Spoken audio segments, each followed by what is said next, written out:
Greetings soldiers, and this is the third episode of the Battlefield 4 Armory. Let's get started. In this episode, we're covering the support's first light machine gun, the U-100 Mk5. The U-100 Mk5 is a slick-fire light machine gun that is the default weapon for all faction support kits. The U-100, short for the Ultimax 100, is a Singapore-made light machine gun manufactured by Singapore-based ST Kinetics in Southeast Asia. The Mk5 variant seen in-game is the updated Mk4 variant, which features upgraded additions such as the folding stock, Picatinny rail, and the addition to take NATO-based magazines. The Mk4 variant was slated for the US Marine Corps Infantry Automatic Rifle program in 2006, but it did not make the trials. The US Marines eventually chose the Heckler & Koch Mk416 under the designation of the M27 Infantry Automatic Rifle. The earlier Mark III variant is currently in service for Singapore Armed Forces, adopted in 1982 as the Section Assault Weapon, otherwise known simply as the SAW. It gained a reputation for being extremely accurate due to its low recoil. In-game, the U-100 Mk5 boasts a 45-round magazine and fires the NATO standard 5.56x45mm cartridge with a 590 rounds a minute. Unlike standard LMGs, weapons magazine loading feature means faster reloads on the fly, leaving this LMG perfect for a highly mobile, long-range suppression unit. The slow rate of fire further enforces this, as the weapon is poor in close quarters. It's classified in-game as a light machine gun, yet it behaves similar to that of a slow-firing assault rifle.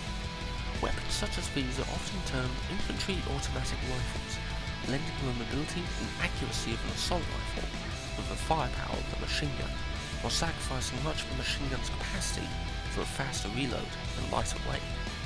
It comes pre-unlocked with a unique set of starting attachments: a Chinese HD33 hollow sight, a x2 magnifier, muzzle brake, and like most LMGs in this category, a bipod. A unique advantage of the U-100 compared to any other LMG in the category is the option to fire the U-100 in burst mode, giving it an extra edge and accuracy control over long range, but this does not alter the fire rate in any way. The U-100 inflicts a maximum damage of 25 and 8 meters and drops off to a minimum of 18 and 65 meters, lending its reputation a medium to long range weapon. It has a magazine capacity of 45 rounds plus one chamber, and a tactical reload time of 2.75 seconds and an empty reload time of 3.9 seconds.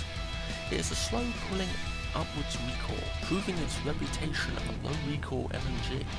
Its muzzle velocity is 650 meters a second, which is reduced to 330 meters a second when suppressed. Overall, this makes the U-100 a prime candidate for long-range suppression while retaining its high mobility. Let's move on to loadouts and tactics. As said before, these loadouts are completely optional and are simply a rough guideline. It's up to the user's discretion to choose what attachments they prefer. The Ultimax 100 is primarily a medium to long-range light machine gun, ideal for engaging small groups of targets, preferably behind cover. The slow rate of fire contributes to low recoil and having decent accuracy over long range, but it's extremely poor for CQC encounters. Its advantages are primarily a fast reload and a high mobility, traits common to assault rifles, yet provides the machine gun's benefits in long-range firepower and suppression with a larger than average magazine capacity. For this, the U-100 sports two ideal defensive loadouts. Let's take a look. The first defensive loadout focuses on a highly mobile long-range weapon while supporting other units. The ideal configuration is to utilize a medium-range scope.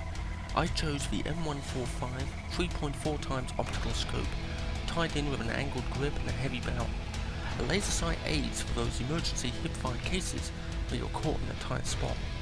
The angled grip stabilizes the weapon, especially since the heavy barrel adds slightly more vertical recoil.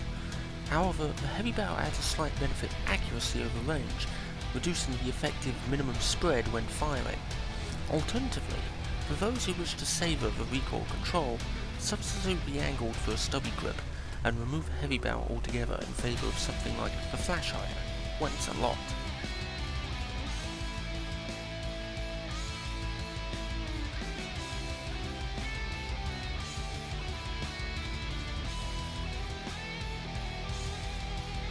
The second defensive loadout utilizes a slight alteration to the default attachments you receive. For this, I equipped the hollow sight, magnifier, and the bipod, and opted as a medium-range support unit which focused primarily on suppressive fire while moving between cover. I advise against the use of a muzzle brake for the weapon, as the weapon has manageable vertical recoil, and the muzzle brake increases the weapon spread when fired full auto. Additionally, the use of the bipod actually allows you to peek over cover significantly better when properly utilized. Furthermore, it also grants an extra accuracy bonus, as well as a stability bonus, allowing you to have perfect spread over long range. The magnifier further allows you to see over longer sight lines, should you need to. And finally, let's review. The Ultimax 100's country of origin is Singapore. It was manufactured by ST Kinetics. It fires with 5.56 by 45mm NATO cartridge. It has a magazine capacity of 45 rounds, plus one chamber. It has a fire rate of 590 rounds per minute. It has a maximum damage of 25 within 8 meters, and drops to 18 damage at 65 meters. It has a bullet velocity of 650 meters a second, which is reduced to 380 meters a second when suppressed. It has a slow upwards recoil pull, which is easily controllable.